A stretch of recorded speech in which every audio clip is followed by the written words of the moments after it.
Hey guys! Welcome to day 11 of Likewise Pod's 12 Days of Podmas. I'm Issa.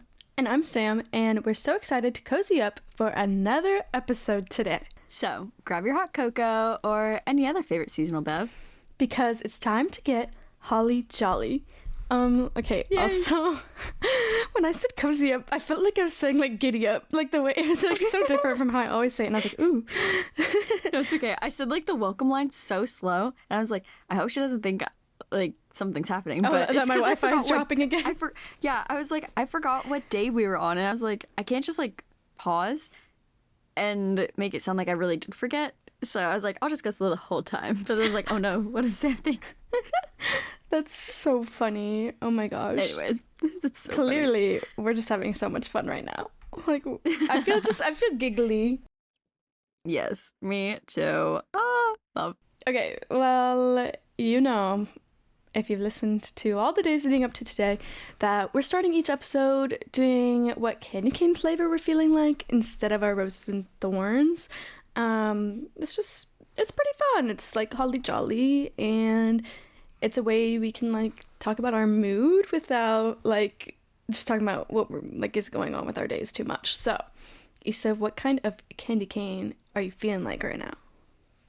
Okay, well, honestly, right now I'm feeling like I'm so stoked. I love books, and yesterday's episode was so fun, and I'm still just kind of riding that high. So right now I feel like the Dum Dums watermelon candy cane, and just because I feel like that's an exciting flavor. Mm-hmm. It looks fun. It looks exciting. I love watermelon. So tasty. I'm feeling like I'm feeling the sweet tart cherry because last episode I did the Blue Rush sweet tart one, and I just couldn't decide between that one and the cherry one for yesterday, so I just figured I would just do them two in a row. I love that. But I don't usually like cherry stuff, but I do love these ones, and they're pink. I just love the sweet tart candy canes. They're so good. That's so fun. I love that. Okay. Well, neither of us really have any reading updates, so we're not going to do that this episode. Right. We're talking about books the whole sorry time, so if you really it's fine. wanted one. Yeah. You can follow us on Goodreads. Well, not just follow us. If you friend us, we'll friend you back. Yes, we will.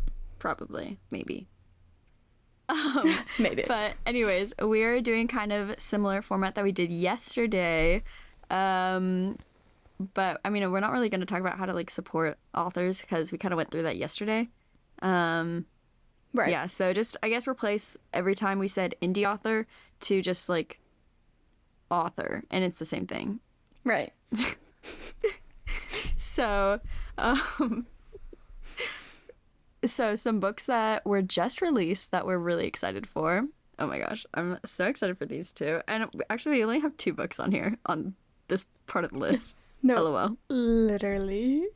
That's so funny. I mean, unless you can think of any others, but I can't really think of any that were like recently released, Yeah, or maybe? like for some reason I felt like the ones that were the beginning of November just felt so far away, or like it sounds so bad, or like I just like didn't really care. Or I was like, yeah, I actually don't want to read that book, so I don't know. But from November, it's weird. I feel like this was released forever ago, and maybe it's because I saw a couple people get early copies. Like I'm pretty sure like Haley Pham read an early copy of this, but Check and Mate by Ali Hazelwood. Okay guys, I'm really excited for this one, but I'm also really scared for it now because I saw a bunch of reviews that have kind of turned me off from wanting to read it, and so I might wait to read some other Ali Hazelwood so that it doesn't make me anti-Ali Hazelwood if I don't like it, because I just saw like somebody posted in the review every single pop culture reference that was jammed into this book. It was like within the first couple chapters, all of these things were mentioned, and I was like, that is insane, and I think it might drive me crazy. So I don't know. I hope I like it. I've kind of heard that too, but like I'm also like reminding myself that it is a YA book, a young adult book, and compared to her other like very much not YA books, like their new adult books, I'm very excited to read it. And so I'm like, okay, pop culture or not, like honestly teens love pop culture things, so I think I think it's definitely geared towards that audience, and so I'm okay with it. True. That's a good point. Okay. But yeah, I love Allie Hazelwood, and I read all of her books, like including all three of her novellas now. So now I just need to read Check and Mate, and then I'll be all caught up. Yeah, I love her. I've been trying to get Sam to read her for so long, but Sam can't do it yet because she has a bad experience with a main character called Olive. So Oh my gosh, I forgot that was why I couldn't do it. That's so funny. You know what? That was like forever ago now, so maybe I can do it. maybe Love Hypothesis will like fix it for you. No, that's so true. I really think I love them all. They're so good. I don't know. I really think, well, I just bought the like book with the 3 novellas in it. Loath to Love You. Yes.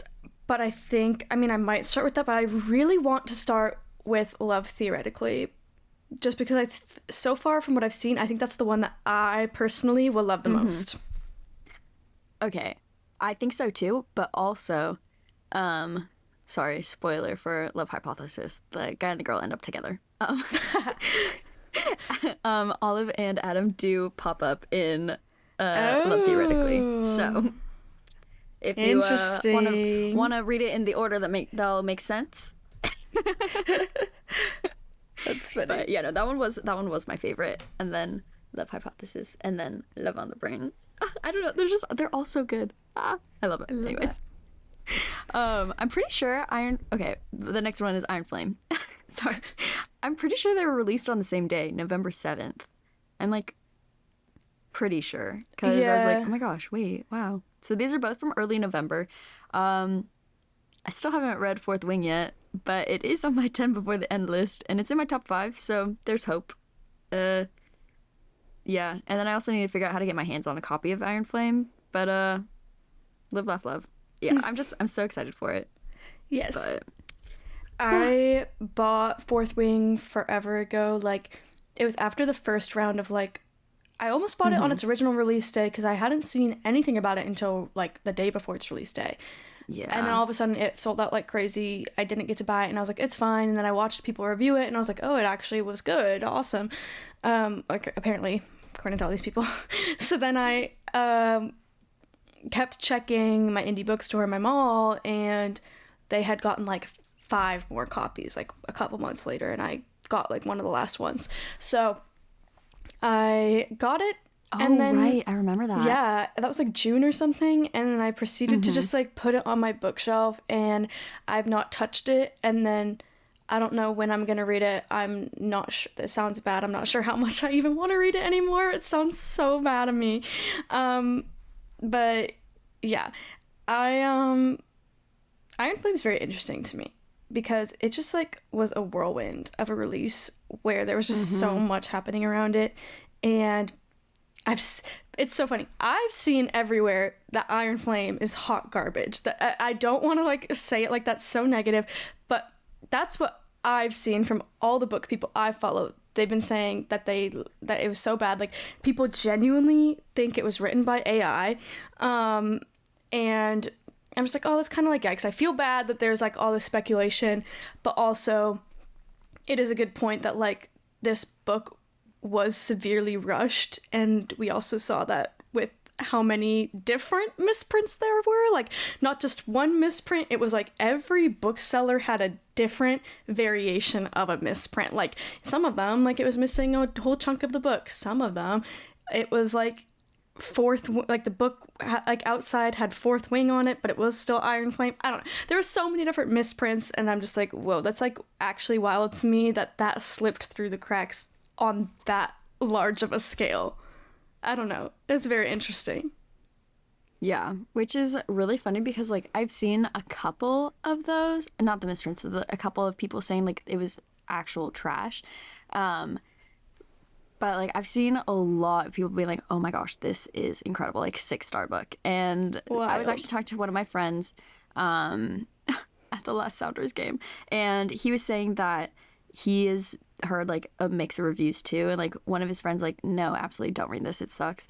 And then another one of his friends like, oh my gosh, no, this is incredible, like it's just as good as Fourth Wing, if not better, blah blah. And he's like, yeah, I don't remember exactly what he said, but at that point he was like a third of the way through the book, and he was saying that it was really, really good, that he really, really liked it, and it was like just like right on par with Fourth Wing. So I'm like, Interesting. Okay, nice, cool, great. Interesting. I wonder if it has to do with like people's experience with reading fantasy a little bit. Like I feel like maybe people who read a lot of like adult fantasy and like high fantasy novels and series might feel really let down if it's like not what they're used to when reading fantasy. But I think you also have to remember that Rebecca Yarros, before writing Fourth Wing, just wrote like regular schmegular romance books, you know? Yeah, true. So Yeah, I know. Like, my only experience with fantasy is ACOTAR and Throne of Glass now. And when I eventually read Fourth Wing, and I guess Twilight, because I'm a quarter of the way through that book. I have been for 2 years. Twilight. I just low-key did DNF Twilight. I'm so sorry. I love it. It's so fun. But it's just like, because I put it down, and then I just haven't picked it up again. Yeah. Or like, I will pick it up and I'll read like 2 pages, and I'm like, oh, I have to go do something, and then I forget about it. I'm like, oh, awkward. Yeah, so those are some just released books that we are very excited for. It is kind of funny that we only did 2. There wasn't many other big hyped books that I was excited about. Or like there's some that I feel like I could be excited about, but I haven't read other books from those authors, and they're really hyped authors, and I just like don't know how excited I really am for that book. Yeah, because I've never read I don't remember that. Like, honestly, I know more about indie author releases than I do about like traditionally published releases. I had to like scour my Goodreads to find stuff for this one. So okay, so some upcoming releases we are very, very, very excited for. Oh my gosh, this is like top of my list, obviously. Big Emily Henry fans. Like, both of us love her. She's, I'm pretty sure, my favorite author. I love her. But so very far into like upcoming, LOL. But a funny story by Emily Henry. It's coming out on April 23rd, 2024, and we're just so excited for it. Yeah, like not a whole lot to say. Very excited. The blurb is so fun. Like, it's like, I feel like it's wildly different than the idea of her other books so far. So it's kind of like a different trope than the rest. Yeah, but it's so fun. I'm so excited. It's so good. Yes. Already, I just know it's so good. Yeah, it's gonna be so great. Okay, even further into upcoming releases. But this one was just announced, Daydream by Hannah Grace. Issa and I both still have to read Icebreaker and Wildfire. But we wanted to mention this one because the cover's so cute, the release is super hyped, and do I know anything about it? No, but it's probably going to be great. But that doesn't release until June 4th, 2024, so that's a while away, but yeah, I'm excited. That gives us time to read Icebreaker and Wildfire. If there's one thing about me that you should know, I will in fact buy a book knowing nothing about it if the cover's cute. The cover's cute, I'm buying it. Well, and if it's a good price. Cover's cute, I'm buying it. End of story. I will say, that's how it goes. It's something I thought was really interesting. I think that the illustrator that did the covers of Hannah Grace's books is amazing. Her work is awesome. I think they're so cute. But I did get really confused because there's another popular hockey romance book. I don't know if it's a series or not. It might be a series now.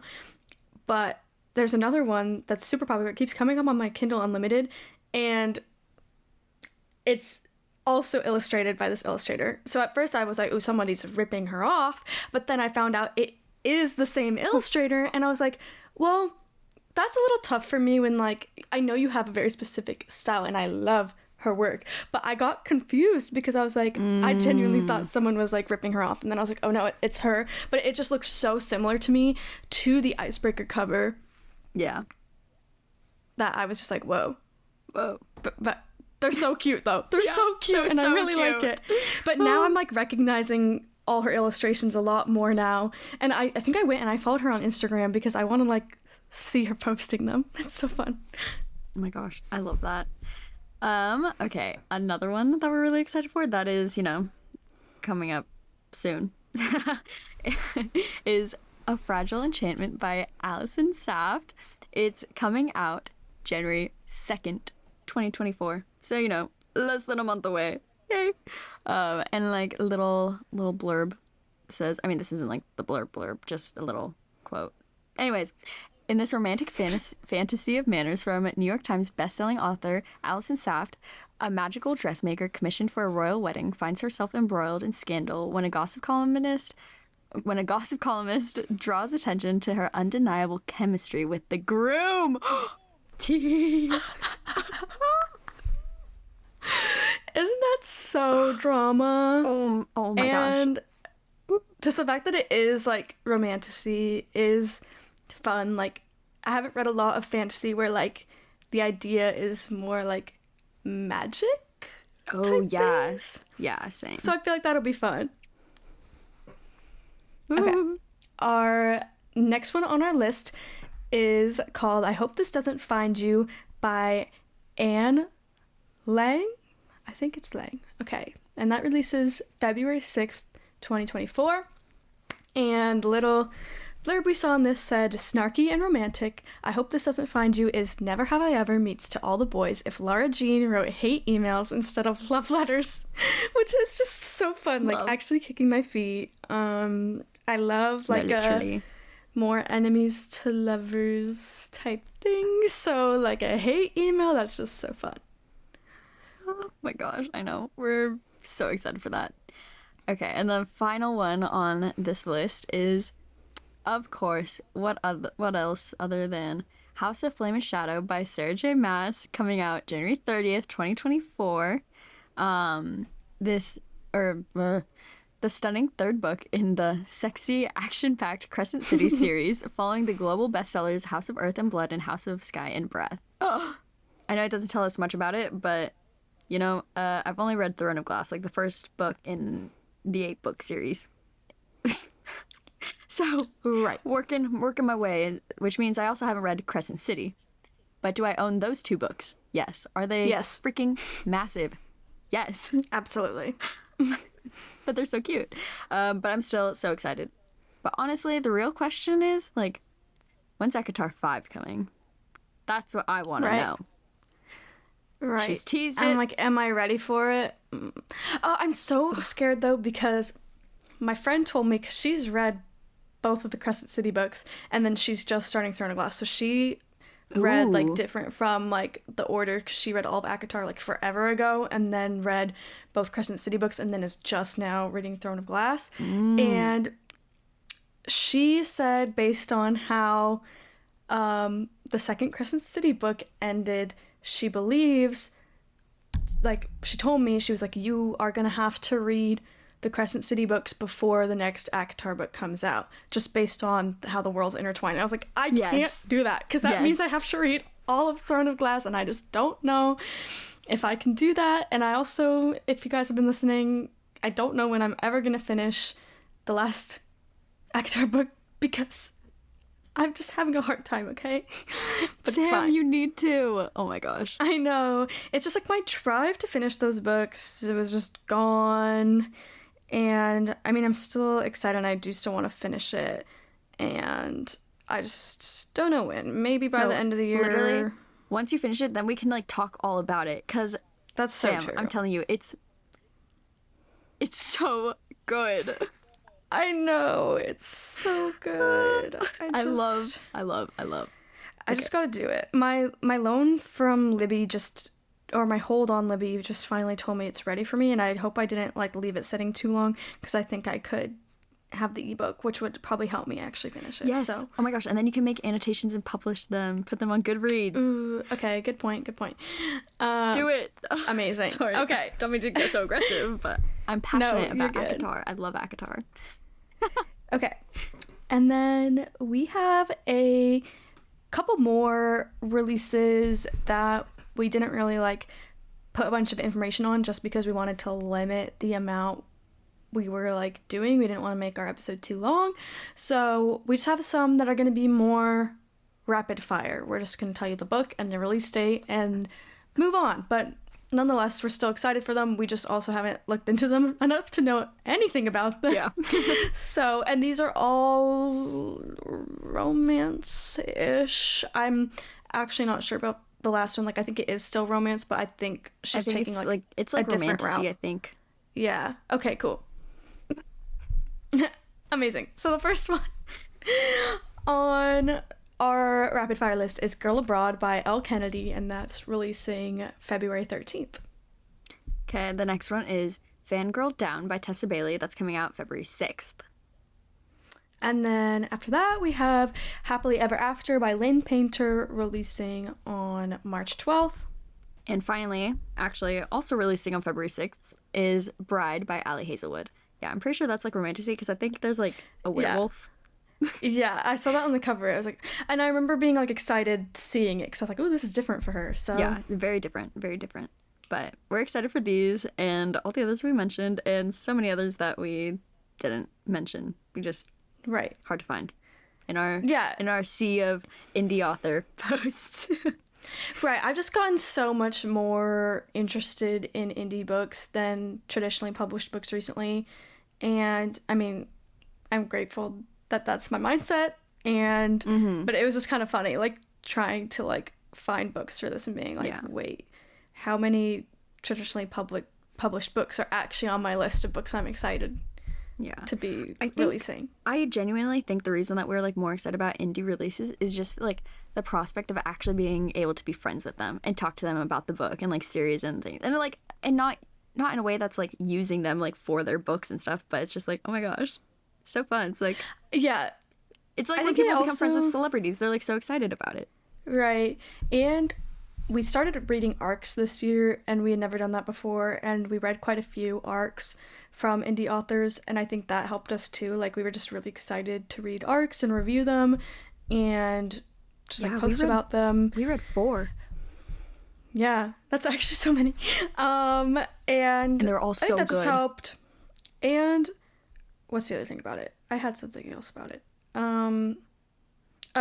A lot of the indie books I've read this year, I've actually loved so much more than some of the traditionally published books I've read this year. So, like, that just... It just goes to say that, like, the quality of the writing is not different. Strongly agree. Like, there are indie authors whose books I've read that have way stronger writing than some traditionally published books I've read. Yeah. So, just saying. Yeah. So, moral of the story, read every book that you can get your hands on. Yeah. Like, don't let it discourage you if it's traditionally published. Don't let it discourage you if it's an indie author and not super well known. Like, if people don't know them, then this is your chance to, like, read a book and be, like, the first of your friends. Be like, oh my gosh, I'm a trendsetter. Right. I love that. Well, it's time to... my new favorite parts of the episode. It's time to say something we're thankful for and something we're looking forward to, which honestly has made my heart so happy over these past... oh my gosh, it's gonna be 11 now. Only one more after this. That's so sad. But it's made my heart so happy the past 10 episodes, and now it's gonna be 11, to just do this and practice gratitude. So, Sam, what is something you're thankful for and something you're looking forward to? Oh yeah, also big agree. Like, these have just been making me feel so good, and thinking about different things that I maybe don't think about each day, or like, you know, I don't know. But today, I'm feeling really thankful for the Cutthroat Book Talk girlies that do not hold back on their reviews. Genuinely, I love it so much. It's like amazing entertainment. They have saved me, like, if there's books that I'm just like, this is super hyped and I don't know if I even want to read it, and then they just like go to town talking about like how bad it was or something. Not to be negative, but I'm grateful that there's people that don't hold back on their opinions for their reviews. And then I'm looking forward to more cover reveals. Like, It's so exciting, and when I've been looking for upcoming releases for these episodes, there's a bunch that are further out that don't have the covers released yet, and so I'm just excited to see those because they're just like so pretty. I remember like I felt bad that Emily Henry's cover got leaked for Funny Story before she was releasing the cover, and it's just like that made me it's so a fun sad. element that like the authors and illustrators definitely like should have control over. So it's just like unfortunate when those things happen, but I love a cover, and the reveals are just so fun. Yeah. I'm also staying on topic today. And I'm thankful for finding fun, like bookish reels and TikToks and sending them to friends to either, get excited for books, like Sam and I do all the time, or talk about like the meme from the books that we've already read. And those are so funny. So, Sam, once you finish Akatar, or what is it? Akasif. Once you finish the last one, then I can finally send you some more. Right. Some more meme reels. That's so funny. Ew, I sound like a nerd, which is fine. I don't care. Anyways, I said, ew, I sound like a nerd. And then I said, I don't care. Anyways, sorry. Something I'm looking forward to is, holiday season and hopefully gonna get money that I can spend on books. LOL. Or better yet, hopefully I'll get books from my wish list. You know what? I'm also hoping that maybe I'll get Kindle Unlimited for Christmas. Like, that would be fun. That'd be such a good gift. Like, no. Getting someone Kindle Unlimited subscription. No, literally. And, like, it would be a gift for my mom, too, because, I mean, we all 5 of us in our family, like, share the same Amazon Prime account, because, like, why not? Hello. And so, which means we'd all get Kindle Unlimited. So, really, it's a gift for the fam. Right. If you don't get Kindle Unlimited, we're wasting money. We'll deregister your Kindle and re-register it to my Amazon account, and then you can be on my Kindle Unlimited. Oh my gosh. That'd be so funny. That's so funny. This is so fun. I loved yesterday's. I love today's. Yeah, it's just making me so excited for more books and releases and recent released, and yeah, wow. Who would have thought I'd love being a reader girl? Right. Or like how much we actually like love talking about books on the podcast, and that we're doing it more frequently. It's just so fun. I know. I love it. But yeah, so that brings us to the end of day 11. So sad, but this was like a really short episode for us. It was. Like with both of us talking. I don't think we've ever had a 30-minute episode. Yeah. With both of us. That's wild. But yeah, so just same old. Make sure to follow us on whatever stream platform you use so that you know exactly when an episode's coming out. You'll get that notification from us. Well, not from us, but like from the stream platform. And then like rate and review. That's so fun. As we always talk about, we love leaving rates and reviews for books. And then also we do it for podcasts. So. Oh yeah. We love rates and reviews. Could be fun. And then also follow us on Instagram at likewise_pod, because the 12 days has made it so holly jolly, so fun, so cute, so festive. I'm obsessed with it. And yeah, excited for the future of Likewise and everything we're going to be doing this next season. It's going to be fun. Oh my gosh, season 5 is coming up. That's so fun. Season 5! If you don't know, we start a new season every calendar year. So we're currently in season 4 because this is our 4th calendar year of doing this. This was so fun, and I'm so excited for our final episode tomorrow. Sam, thank you so much for spending some more of your day with me, and I hope you just have a holly jolly rest of your day. Thanks, Issa, and likewise to you all. Bye.